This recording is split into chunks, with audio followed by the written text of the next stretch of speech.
My name is Donna Wilson, and I'm 68 years old. 3 weeks ago, I buried my husband, Henry, the only man who ever made me feel like I wasn't just surviving but living. I thought grief would be my hardest mountain. I thought the silence of this house, the empty side of the bed, would be what broke me. But I was wrong. The knock came at dusk, firm, steady, and far too familiar. When I opened the door, my 3 sons stood there, not as boys I once rocked to sleep, but as strangers. Nicholas wore his expensive suit like armor.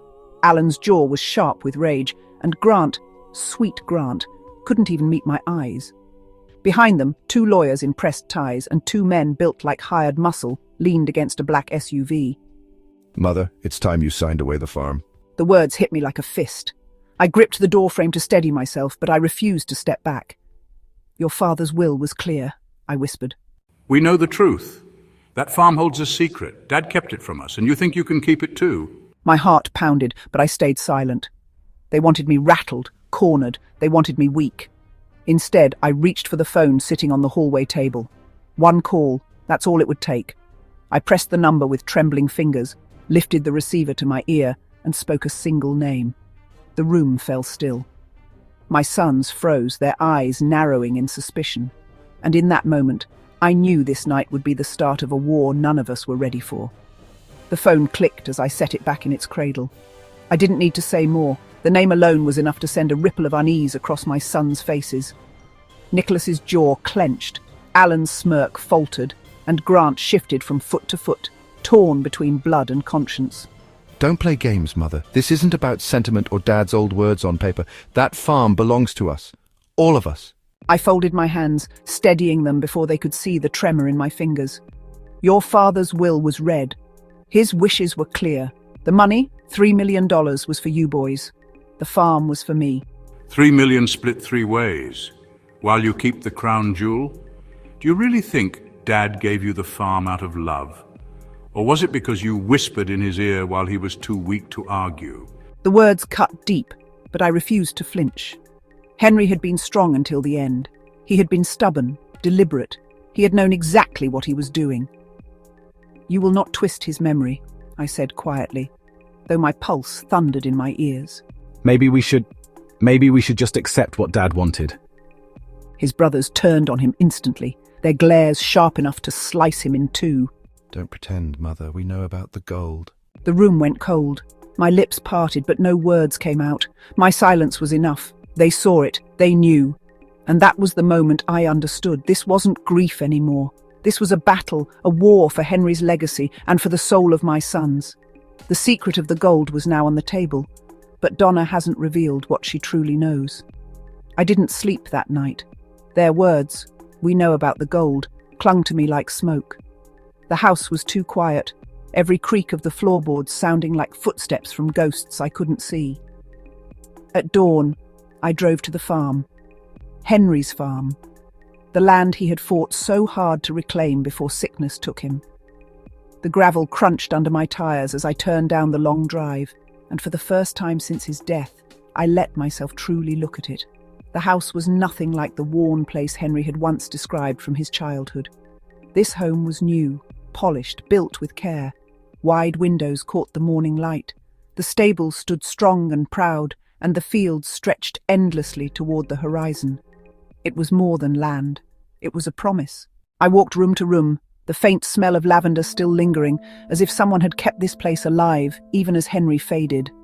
Then, in the back hallway, nearly hidden behind a bookcase, I saw it. A narrow door. My heart quickened. The hinges groaned as I pushed it open. Inside was a small office. The desk was tidy, but on top sat a laptop, closed and waiting. I hesitated, then lifted the lid. The screen flickered and a folder appeared, dozens of them, each labelled with dates. I clicked the first one. Henry's face filled the screen. His smile was tired but steady. His voice, oh God, his voice, it broke me and healed me all at once. Donna, if you're watching this, it means I didn't have time to tell you in person, but you need to know the truth about this farm. I pressed a hand to my mouth, tears burning my eyes. And that was when Henry began to reveal the secret. Donna, I know you. Right now you're sitting there. your hands folded in your lap, worrying about the boys. But I need you to hear me. I did not build this place for them. I built it for you. My throat tightened. I pressed my palm to the screen as if I could reach through and touch him one more time. You've heard the rumors, I'm sure. Whispers about what lies beneath this land. They aren't just rumors. We found it. A gold vein. Rich, untouched. Buried in the western ridge. The air left my lungs. My pulse thundered in my ears. This is legal, Donna. I bought this land with my own money, not family funds. The deeds, the bank records, they're all here. The boys can try to challenge it, but they'll fail, because the truth is ironclad. I didn't tell Nicholas or Alan. I know them. They'd sell their souls for $1. They'd tear you apart for this land. That's why it's yours, only yours. If anyone deserves to decide what becomes of this place, it's you. I wish I had more time. But if you're watching this, I don't. Promise me, Donna. Protect it. Protect yourself. The video ended. The screen went black. And I sat there in the dim office, the weight of Henry's secret pressing against my chest like a stone I wasn't sure I could carry. A week passed before they came again. I should have known they wouldn't stay quiet for long. It was late afternoon when a black SUV rolled up the gravel drive.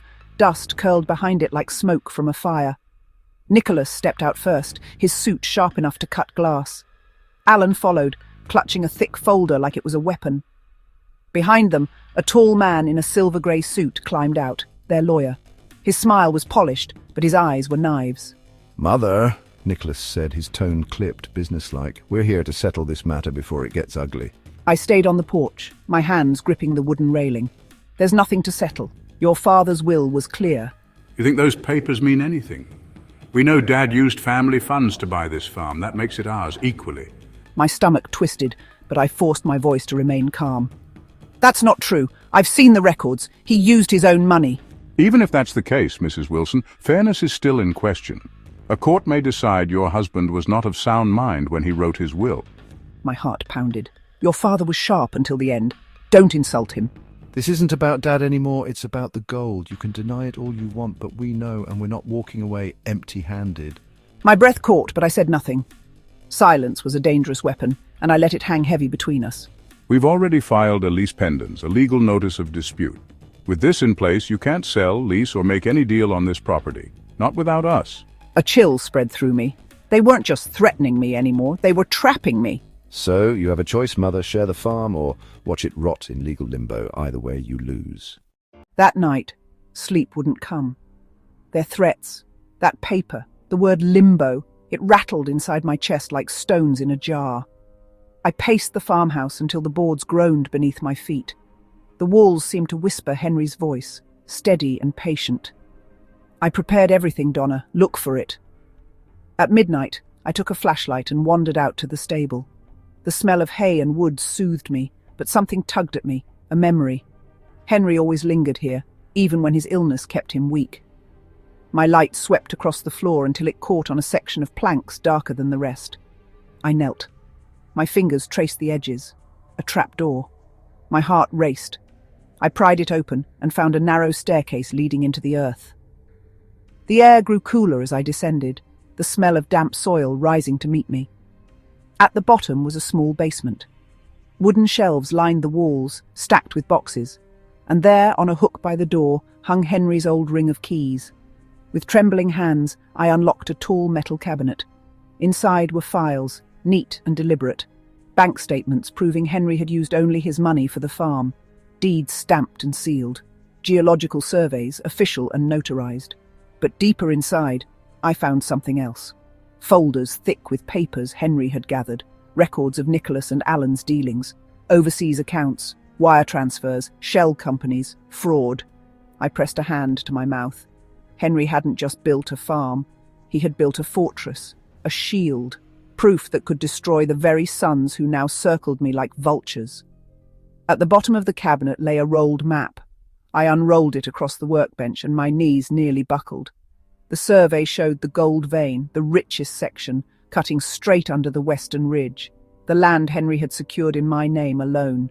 For the first time since his death, I didn't just feel grief, I felt power. The morning sky was heavy with clouds, grey as slate. It felt like even heaven was holding its breath. I sat at the long oak table in the farmhouse dining room, my palms pressed flat against the polished wood. Beside me sat Mr. Whitmore, Henry's lawyer of 30 years. His presence was calm, steady, like an anchor in a storm. At noon sharp, the first car arrived. 2 executives from Eco Gold Mining stepped in, briefcases in hand, their suits dark as ravens. They nodded politely, but carried that air of caution, the kind of men who trusted contracts more than people. Minutes later, I heard the crunch of gravel again. Nicholas and Alan swept in with their silver-haired lawyer, their confidence filling the room like smoke. Alan smirked when his eyes met mine. Nicholas didn't bother hiding his contempt. "Let's get to it," Nicholas said, sliding into a chair opposite me. "This isn't about family anymore. This is business." Before I could reply, Mr. Whitmore unrolled a large document across the table, a geological survey stamped and sealed. "This is the official survey conducted under Henry Wilson's direction. It details mineral rights and the boundaries of the gold deposit." He tapped the map. "The richest vein lies here, within land recorded solely under Mrs. Wilson's ownership." The eco-gold men leaned forward, scanning the map. One adjusted his glasses, his lips curling with interest. Nicholas's jaw tightened. I reached for the laptop I'd carried into the room. My hands shook, but my voice was steady. "I want you all to hear it from Henry himself." I pressed play. Henry's tired but unyielding face filled the screen. His voice carried through the room. "Nicholas, Allen, I know you. You see only dollar signs. This land is not yours. It never was. I gave it to Donna because she will protect it. If you fight her, you'll only destroy yourselves." The silence that followed was suffocating. Alan's fists clenched white. Nicholas's face burned crimson. The eco-gold executives looked from them to me. One leaned back slowly. "It seems Mr. Wilson was very clear." Nicholas slammed his hand against the table. "This doesn't prove anything." And just then, the door opened. A new figure stepped in, a man with silver hair and kind eyes carrying a stack of papers. "Dr. Cole?" Mr. Whitmore said with a small smile. "Right on time." My heart leapt. Henry's geologist, his final safeguard. Dr. Cole set his papers on the table with quiet authority. His presence shifted the air. Nicholas and Alan straightened. Their lawyer narrowed his eyes. But the eco-gold executives leaned forward with interest. "My name is Dr. Stephen Cole," he said. "I worked with Henry Wilson on this survey. I collected the samples myself, analyzed them, and filed the official report. The gold is real, the vein is rich, and it lies entirely within this property, under the western ridge." Nicholas scoffed. "You're lying. You're in her pocket." Dr. Cole didn't flinch. "I'll testify under oath, and I'll provide my lab reports, dated and notarized. You can't erase science with shouting." Alan leaned forward, desperation leaking through his anger. "Even if the gold's there, the farm wasn't hers to begin with. Dad was sick when he signed those papers. Everyone knows illness clouds the mind." Before Mr. Whitmore could respond, I opened the laptop again. Another of Henry's videos appeared, his face thinner now, but his eyes sharp as glass. "If you're hearing claims that I was unsound, ignore them," Henry's voice said firmly. "My mind was clear. I chose Donna because she sees more than money. If my sons challenge this, it's greed. Nothing else." The lawyer's pen stilled. The eco-gold men exchanged glances. Alan's face drained of colour. I closed the laptop softly, letting the silence burn. Then I leaned forward, my voice low but unyielding. "Your father prepared for this. Every record, every deed, every survey, it's all here. And if you push me further, I'll bring out more. Evidence of wire transfers, shell accounts, fraud, crimes that would bury you deeper than this gold ever could." Nicholas froze, his fury warring with fear. Alan's lips parted, but no sound came. Even their lawyer's polished mask cracked. For the first time, they realized I wasn't just Henry's grieving widow. I was the keeper of his shield, and I was no longer afraid to use it. For a brief moment after the meeting, I let myself hope. My sons had left in silence, pale, tight-jawed, shaken. I thought maybe Henry's words, the documents, Dr. Cole's testimony had finally broken through. But silence is not surrender. Silence is a storm gathering behind the hills. The first sign came 3 nights later. The lights went out all at once. At first I thought it was the weather, until I stepped outside and saw the power lines slashed, ends dangling like veins cut open. The next morning, the pump in the stable sputtered, then died. When I checked the pipes, they'd been smashed deliberately. I found fresh tire tracks leading away from the western ridge, where survey equipment had been left in pieces, wires torn out and metal twisted. It was sabotage, plain and simple. But worse than the damage were the whispers. At the grocery store, I caught two neighbors muttering, "That mine's gonna poison the river. Kids will get sick." At church, a woman I'd known for 30 years avoided my eyes, her lips tight as others spoke of toxic runoff. The rumors spread like fire in dry grass. Nicholas and Alan didn't need truth. They had lies, and lies travel faster. By the end of the week, the community I had called home for decades looked at me not with sympathy, but with suspicion. My sons had found a new weapon, turning my neighbors against me. Then came the courier, a thick envelope with the court's seal. My hands shook as I tore it open. Inside was a lawsuit. Nicholas and Alan accusing me of violating environmental laws, reckless development, contamination risks, endangerment. The words blurred before my eyes. They weren't just fighting me for the land anymore. They were poisoning my name. I sat at the kitchen table, Henry's old coffee mug cold in my hands, fear pressing down like iron, and for the first time since his death, I wondered if I was strong enough to win this war. I realized something sitting at that kitchen table, staring into Henry's empty coffee mug. Fear was exactly what my sons wanted. If I crumbled, they would win without lifting another finger. So I made a choice. I would not fight in whispers or shadows anymore. I would stand in the light. I called EcoGold's executives. They were hesitant. The Ellis pendants my sons had filed made them wary. But I convinced them to stand beside me to make their promises public. Then I called the town council and demanded a meeting, not behind closed doors, but in front of every resident. The night of the town hall, the school gymnasium was packed. Folding chairs scraped against the floor, the air heavy with suspicion and fear. Faces I had known for decades avoided my eyes. Neighbors who once hugged me now sat with arms crossed. I walked to the front of the room, my legs trembling but my chin high. Beside me stood an EcoGold representative holding a folder of contracts. I began softly.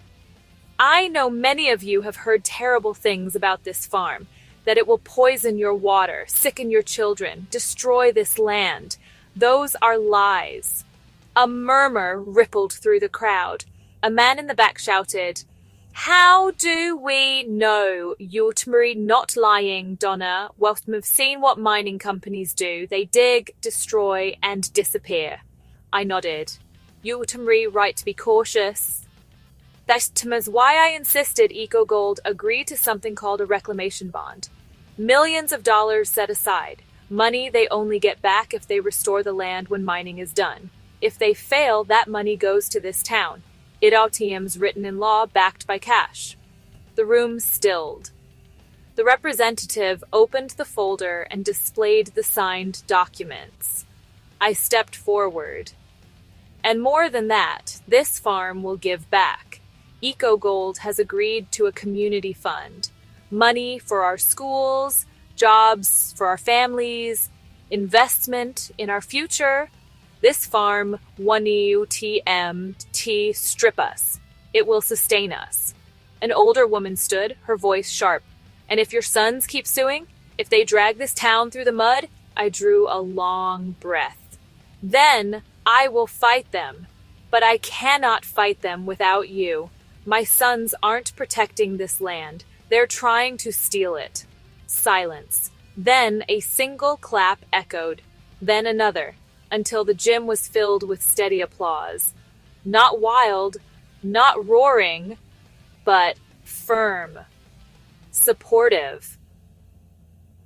For the first time, the tide had turned. That night, the applause from the town hall still echoed in my ears, but I couldn't rest. I wandered the farmhouse halls, flashlight in hand, thinking about the quiet that always follows storms. And then Grant appeared in the doorway. His face was pale, eyes heavy with guilt. "Mom," he whispered. "I overheard them."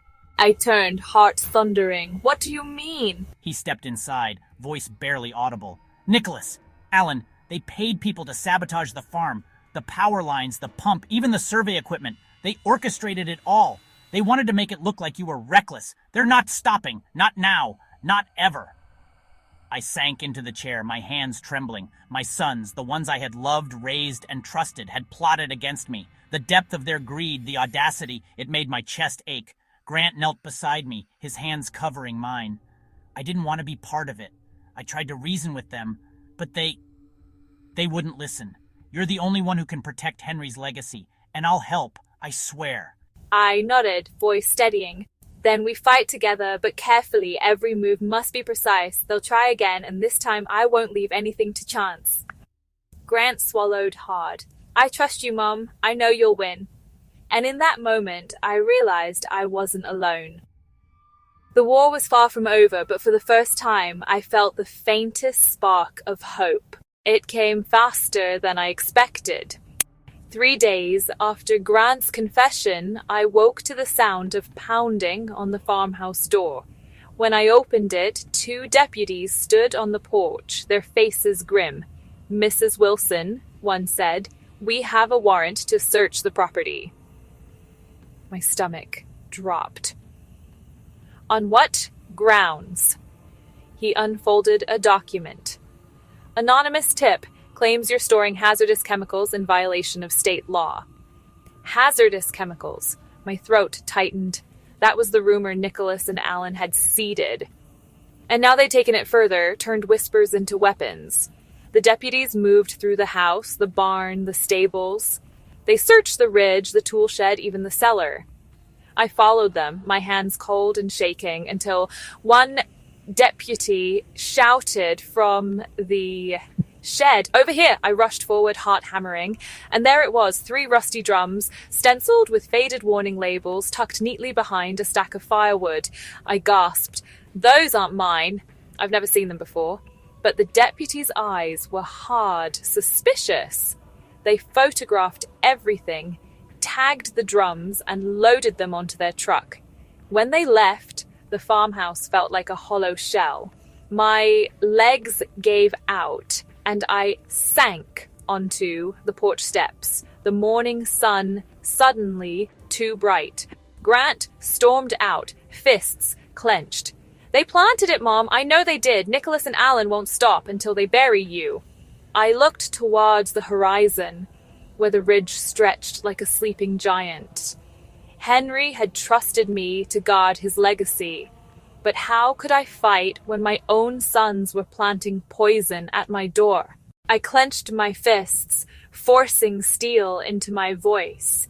"Then we prove it. If they want a war, Grant, we'll give them one. But this time, we'll strike first." The morning after the deputies hauled away those drums, the farmhouse was too quiet. Every creak in the wood sounded like an accusation.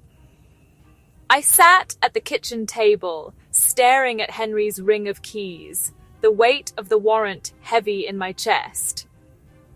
Grant broke the silence.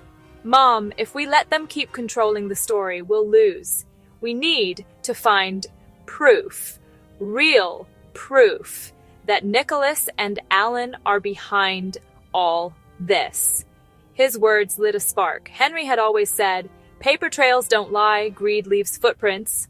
We began with the cabinet in Henry's hidden basement. Piles of records, ledgers, receipts.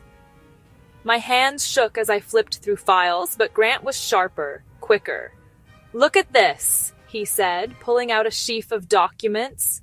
Wire transfers, large sums moving from accounts Nicholas's name to a shell company overseas. The dates lined up almost perfectly with the sabotage. The night the power lines were cut, the morning the survey equipment was destroyed. I felt my pulse quicken. "He's paying someone, contractors, saboteurs." Grant kept digging. His eyes lit up when he opened a folder, stamped with an unfamiliar name. Northwind Logistics, a trucking company, incorporated only months ago. Owner listed, Alan Wilson. I pressed my hand to my mouth. They hadn't just hired outsiders. They'd built fake companies to funnel money, to disguise their tracks. Grant leaned closer, his voice low. If we can connect these shell companies to the sabotage, or to those drums, we can take them down. Legally, publicly. I looked at my son, my only loyal son. His determination mirrored Henry's, his jaw set with resolve. Then we follow the trail, I whispered. We dig until we have enough to bury them in their own lies. The farmhouse no longer felt so hollow.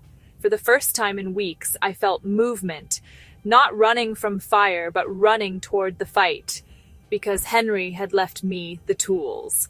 And with Grant's help, I finally knew how to use them. The kitchen smelled of strong coffee and old wood. Dawn slid through the curtains like a quiet promise. I had not slept much. Sleep stopped being simple the day Henry died. But today, I felt steadier than I had in weeks. The ledger pages and wire transfers laid out on the table looked like a map. Every line, every number was a footprint leading back to the men who had once called me mother. Mr. Whitmore arrived mid-morning, his suit soft at the elbows from decades of work, and his eyes the disciplined grey of someone who'd seen too many family fires. Grant and I met him in the dining room, the stack of evidence between us like the spine of a book we were about to read aloud. He skimmed the papers slowly, lips pressed tight. "This is thorough," he said finally. "Timing, transfers, front companies. Someone with legal training and a little hubris would think they'd covered their tracks. But they didn't cover the counter notes." He tapped a bank statement. "Look here. Small, errant deposits, routing numbers, slip-ups. People who launder money tend to leave crumbs when they think no one's watching."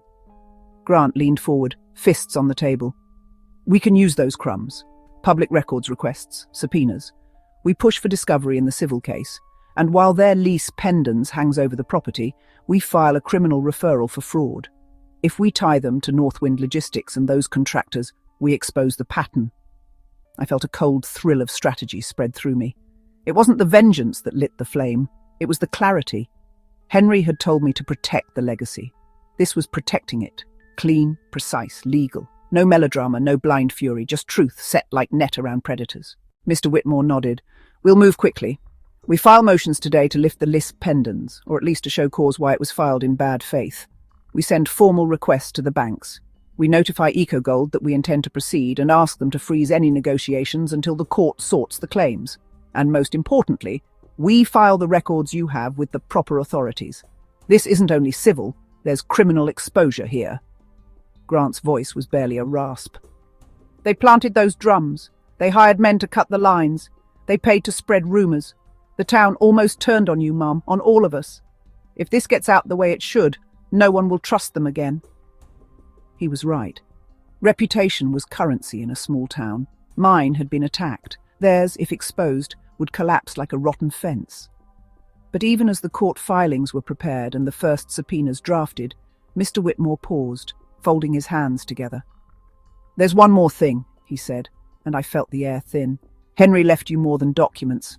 He left contingencies, an independent escrow, a trust that activates on certain triggers. I've kept it quiet because Henry asked me to. He said the less anyone knew, the safer it would be. But if we're going to go on the offensive, we may need those contingencies in play." My pulse quickened. "What sort of contingencies?" Mr. Whitmore opened a small leather folder and slid a single page across the table. The header was Henry's handwriting, the old looping script I knew so well.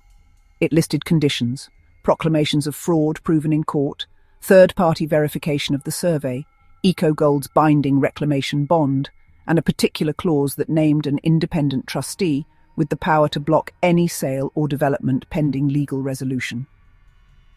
"Henry planned for every eventuality," Mr. Whitmore said.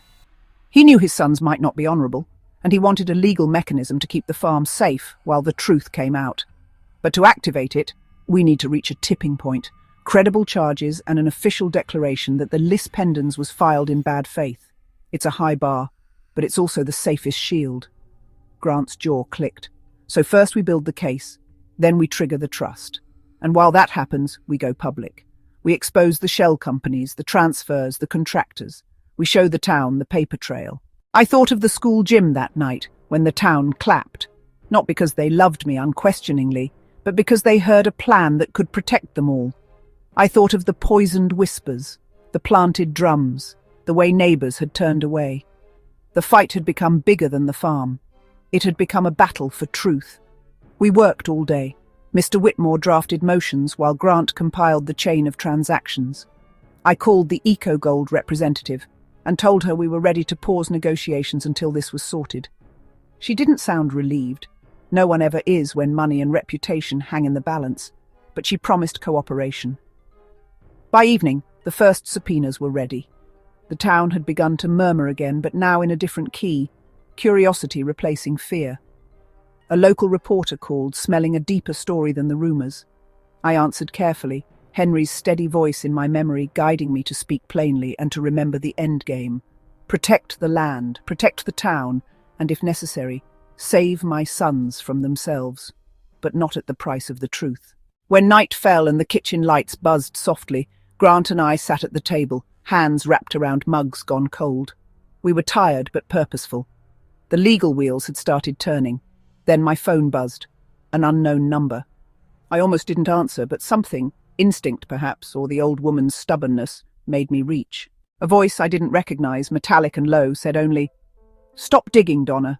You don't want what's coming if you push us any further." The line clicked dead. Grant's face went white. He stood so abruptly, the chair scraped. "They're getting nervous," he whispered. "They'll strike back, hard." I looked at the map of the ridge tacked to the wall, the line marking the vein like a seam of fate. The fight was no longer only in court or in papers. It had moved into the dark places where threats are whispered and hands are dirty. I felt my shoulders square. "Then we prepare," I said. "We make the next move so clean they can't touch us with lies." Grant nodded. We had plans, evidence, and the law on our side. But the caller's threat lingered like a shadow. As I locked the farmhouse door that night, my hand brushed the pocket of my cardigan and found Henry's old key. A small, warm weight. For a second, the world narrowed to the thrum of that metal in my palm. Henry had planned for storms. He'd left me the map and the lock. Outside, beneath the western ridge, someone was already moving in the dark. My hands trembled only once that spring, when I signed the final paper that would decide everything. The courtroom smelled like old wood and ink, and the sort of quiet that presses on your ribs. Sunlight sliced through the tall windows and landed on my lap like a promise. Henry's face hovered in my mind, steady and small like a lighthouse in fog. I thought of the keys in the basement, the videos on the laptop, the maps that had once seemed like treasure and now felt like a responsibility. I thought of Grant, who had stood by me when the rest of my blood turned to iron. I thought of my sons, of how easily love can twist into hunger. We had played the long game. Mr. Whitmore had shredded their lies in court like brittle paper. The subpoenas pulled open accounts. The bank turned pale under our questions. Forensic accountants walked us through transfers that tracked from Nicholas's business accounts to Northwind Logistics, then on to anonymous contractors who had cut lines and smashed pumps. The drums that had appeared behind the shed planted to frame me were traced to a dealer who'd been paid in cash by a numbered company tied to Allen. Dr. Cole testified under oath. His lab reports were ironclad. EcoGold, shaken by the smoke of litigation, agreed to freeze all leases and to sign binding environmental warranties and a reclamation bond bigger than anyone had dreamed. And then the phone call came, thin, trembling, the voice of a man who had been on the other side of their work. A contractor, now afraid, now angry, now willing to speak under oath. He told a simple truth. He had been hired to scare us, to make accidents look like weather, to cut lines and leave them for us to find. He had been paid in cash, funneled through shells that finished at Allen's companies. He named names.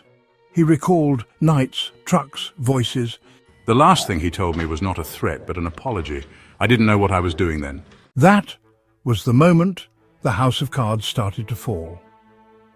The district attorney opened an investigation. Criminal referrals followed our civil moves. Nicholas and Allen's lawyer, once swaggering, shrank into silence when the subpoena list included offshore payments and unexplained transfers. The Liss pendants they'd filed to choke the farm began to look like a crude shield held up by greed. Judge Callahan, who had presided over small-town fights for 30 years, read through the evidence and set a schedule that would begin to untangle every lie. But trials do not end with a bang. They end with details. They end in small, grinding magic. An accountant's sigh, an email printed and highlighted, a voicemail transcribed. Weeks turned into filings, filings into motions, and motions into a hearing where the judge finally said 3 simple words that felt like air after water. The lis pendens is voided. The lis pendens is voided. For a breath, the world rearranged itself. The market could move again. Eco-gold could sign. The mine could be discussed instead of whispered about in fear. We could have sold the mineral rights that day. We could have cashed in and walked away with more money than any of us had fingers to count. Henry had never wanted a castle of gold. He wanted the farm protected. He wanted the town safe. So I made a choice that surprised even me. At the hearing where the judge lifted the injunction, I stood. My voice sounded small in the wooden room, but it did not falter. "Your Honor," I said, "I do not want this farm turned into something that will divide us more. My husband built this place and he trusted me to protect it. We will not let greed break this town." I told the court that EcoGold had agreed to an extraordinary set of conditions: a reclamation bond held by an independent trustee, community representation on any development advisory board, and a permanent fund for the schools and the hospital paid from future mineral royalties, if and only if the work met strict environmental and social standards. The judge listened. He glanced at the EcoGold attorneys, who nodded and shifted their papers. He glanced at my sons, who sat very still. He glanced at Grant, who squeezed my hand under the bench. Then he nodded. "I will approve these terms," he said, "and the court will monitor compliance." But the legal victory was only part of the end. Criminal charges followed. The DA had the proof needed to file for fraud and conspiracy. Nicholas and Alan were arrested quietly on a grey morning before the town stirred. Their cuffs were soft compared to the hardness of the faces the town wore when they learned the truth. People I had known all my life came to the courthouse steps carrying casseroles and coffee cups and questions. Some hugged me. Some did not. Some wanted to know why their friends had been liars. The answer was complicated. Sometimes the men you raised stopped being the boys you loved. Sitting in the small office after the arrests, I felt the dizzying weight of loss and relief. My sons would pay a price for their choices. I would not gloat. I would not make my heart as small as theirs by throwing stones. I thought of Henry's voice, the same one that had told me to protect the land, and I let pity and sorrow sit beside my resolve. That night, when the house finally quieted, I wrote letters, short ones, to Nicholas, to Alan. I told them I loved them, and I hoped they would find a way back. I said nothing about the sentencing. Love, I had learned, could be a bridge for some people and a lifeline for others. I left the letters on the table. The twist, the one no one expected, came in the months after. EcoGold did not come in as a conqueror. They came in as a partner, under the terms we had insisted upon. The reclamation bond was real money, placed in a trust managed equitably, with community-appointed members. A portion of any royalties would be paid directly into a fund that would buy textbooks, repair the clinic roof, hire a school nurse, and pay apprenticeships for local kids. The company would use the best modern practices to minimize environmental harm and would pay for independent audits annually. We negotiated hard. We got tougher standards than any of us imagined a multinational would accept in a farming town. People called it a miracle. I called it accountability.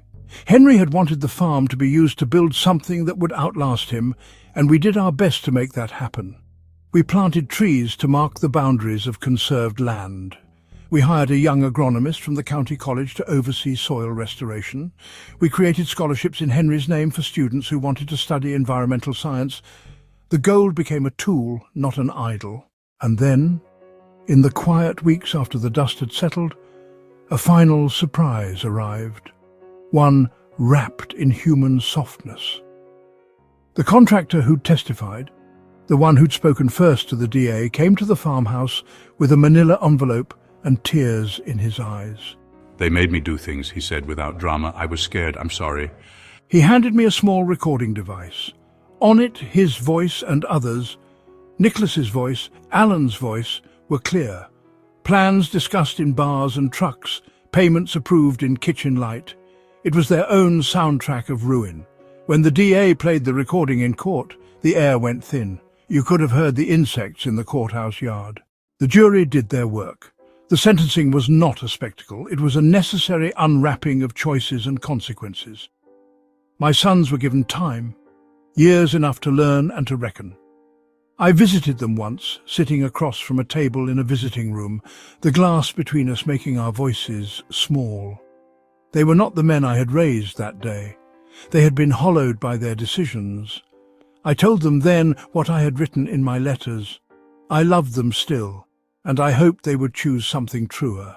Life after the storm was softer and harder in equal measure. Grant ran the farm operations. He learned quickly, the patient way of men who go outside and work with dirt and animals and honest labour. EcoGold's community fund opened its doors, and the first cheque paid for a new wing at the clinic and a scholarship that named Henry in a way that felt right. The town gardens grew, and the school hired a nurse who smelled like warm soup and had a laugh that fixed things. On the first anniversary of Henry's death, I walked the western ridge with a small shovel in my hand and a sapling tucked close to my chest. The soil was good, turned by rain and careful hands. I planted the sapling where the survey map had drawn a small X, a deliberate mark. I pressed soil around the tender roots and thought of the future. Less gold, perhaps, and more green.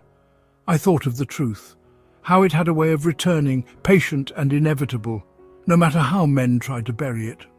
I stood there for a long time afterward, hand resting on the small trunk as if on a son's shoulder. The wind wrote a small music across the fields. The farmhouse behind me glowed in the late light. Grant came up beside me and put his arm around my shoulders. We watched, not with triumph but with tired gratitude, as the ridge kept its secrets and gave us back something better. Community, a purpose, the hope that the next generation would hold what was sacred more gently. In the end, Henry's last call to me had not been about revenge. It had been a request, protect what matters. I had done my best. The gold was still under the ridge, glittering and indifferent. But what I kept was not the glitter. I kept a land that would feed and teach and heal.